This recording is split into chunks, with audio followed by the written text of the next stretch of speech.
The ocean was calm that morning, a vast sheet of silver and blue stretching endlessly. Commander Daniel Hayes stood on the deck of his ship, breathing in the cool sea air. To him, the sea always felt alive, whispering, waiting. But on that quiet dawn, something unusual stirred beneath the calm surface, something large. Suddenly, the radar came alive, a single, massive signal moving steadily beneath the waves, bigger than any submarine, larger than any whale.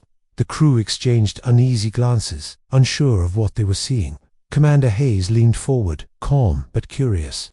"Stay steady," he said softly. "Let's not assume the worst, until we know what we're facing." The ship turned slowly, following the shadow. From the deck, the sailors could see it now, something vast, gliding beneath the surface. No clear shape, only a shadow, as if the sea itself was carrying a secret. The men whispered. Some thought it was a hidden enemy submarine, others, a whale. But Hayes, he remained silent. Whispers spread through the ship. Fear has its way of growing, even in strong men. Was it danger? Was it a threat? Commander Hayes understood their unease. He had led men through storms and silence before. He placed a hand on the nearest table, and in his steady voice, reminded them, "Fear will not guide us, patience will." Then, without warning, the object rose closer to the surface. A broad, dark ridge appeared, glistening, before sliding back beneath the waves. The ship rocked gently with the motion it left behind. The sailors gasped. Whatever it was alive. Hayes felt his chest tighten, not with fear, but with wonder. A message came from command, short, sharp, and cautious. "Do not engage, only observe." The higher officers were as uncertain as they were.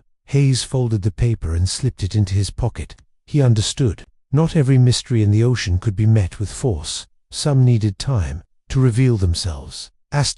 Night fell, quiet and heavy. On the dark water, the object still moved, steady as the moon above. Hayes stood alone, listening to the ocean's rhythm. In his heart, he felt it. Whatever they were following was not their enemy. It was something older, something that belonged to the sea itself. At sunrise, the mystery revealed itself, rising slowly, breaking the surface with grace. A giant creature, larger than any whale they had known.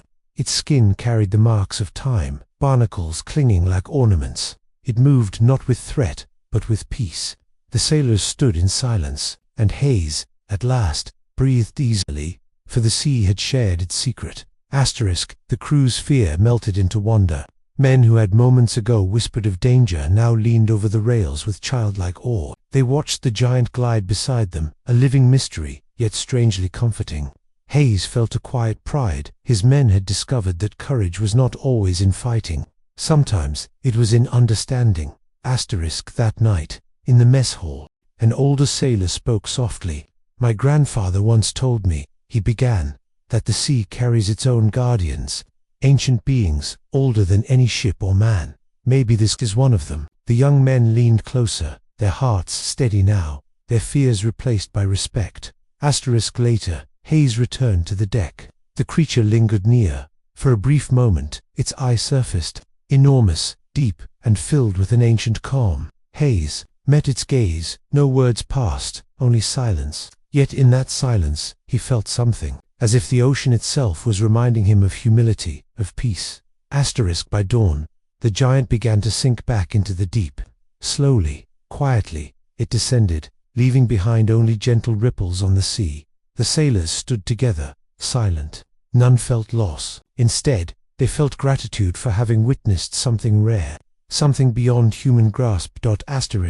When the report was written, Hayes kept his words simple. No threat, possible biological origin. He left out the wonder, the awe, the silence of the sea.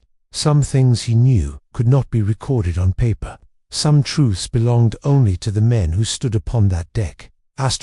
Before the ship turned back to its route, Hayes gathered his men. His voice was steady, calm.